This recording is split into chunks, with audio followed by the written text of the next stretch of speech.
Director Cheadle, respectfully, what you had just laid out about 60 days.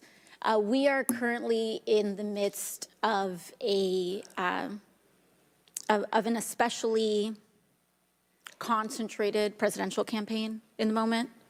That is also paired with, of course, elections happening across the country that are happening in about 100 days. So the notion of a report coming out in 60 days when the threat environment is so high in the United States, irrespective of party, is not acceptable. And I think it's very important to understand that. This is not theater. This is not about jockeying. This is about the safety of some of the most highly targeted and valued targets internationally and domestically in the United States of America. So the idea that a report will be finalized in 60 days, let alone prior to any actionable decisions that would be made, is simply not acceptable. It has been 10 days since an assassination attempt on a former president of the United States, regardless of party. There need to be answers. Again, this committee, this is not a moment of theater. We have to make policy decisions, and we have to make them now. We do, and that may be that may require legislation. That may require policy that we must pass in the immediate term. And without that, we are flying blind. So the lack of answers and the lack of report is just simply not something that we can accept here.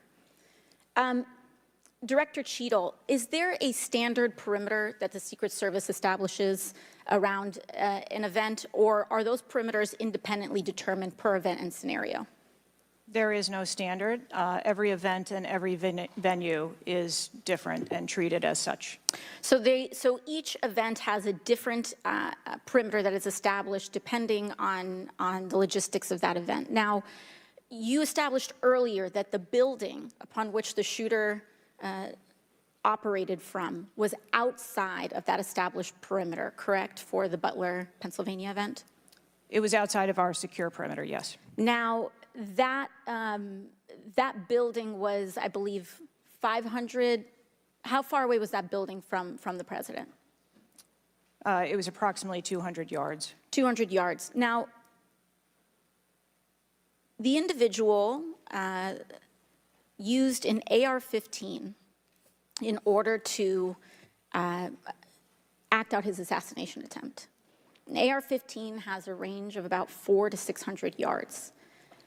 My question is, why does the Secret Service perimeter, why is the Secret Service protective perimeter shorter than one of the most popular semi-automatic weapons in the United States? There are a number of weapons out there with a number of ranges. Again, an advance was completed. The determination of the perimeter, I'm not going to speak to specifics, but there are a number of factors that are taken into account when we determine our perimeter. Some of it has to do with terrain, some of it has to do with buildings, some of it has to do with assets and resources that are available.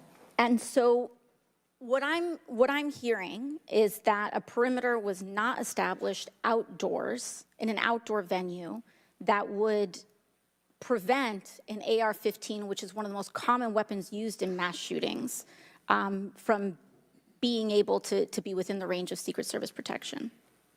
A perimeter was established, and even though there were buildings that were outside of that perimeter, it wasn't just that building. There were a number of buildings in the area, and there was overwatch that was created to help mitigate some of those buildings.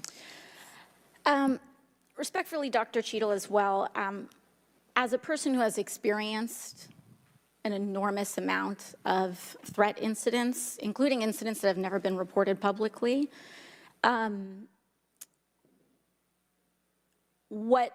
there is a common pattern that happens here, whether it's Secret Service, FBI, Capitol Police, local departments. After a critical security failure, we often hear there will be an independent investigation. That independent investigation gets set up. Usually the expectation is between 2 to 3 months after the incident, and then nothing really occurs from there. The report is usually not satisfactory to the questions that are usually being raised here. And most importantly, corrective action is rarely taken. If I were to state anything that I think is profoundly important, is that we need to have answers to the public. Ideally, I would encourage you and the agency to be more forthright with the members that still have yet to have their questioning, because the public deserves to have full confidence, and the stakes are too high. The violence that could break out in this political moment, regardless of party, in the event of someone getting hurt, constitutes a national security threat to the entire country. Thank you, and I yield back. Could I go back to something you Yes, said? please, feel free, Director. Ma'am, if I could just speak to something you said at the outset when you started your questioning. I want to assure you and everyone on this committee that I'm not waiting for a report to take action. We have been conducting analysis all along, and we have been adding additional features to our security details since this incident occurred. And I'd hope you can highlight and illuminate what some of those are in the event of other members questioning as well.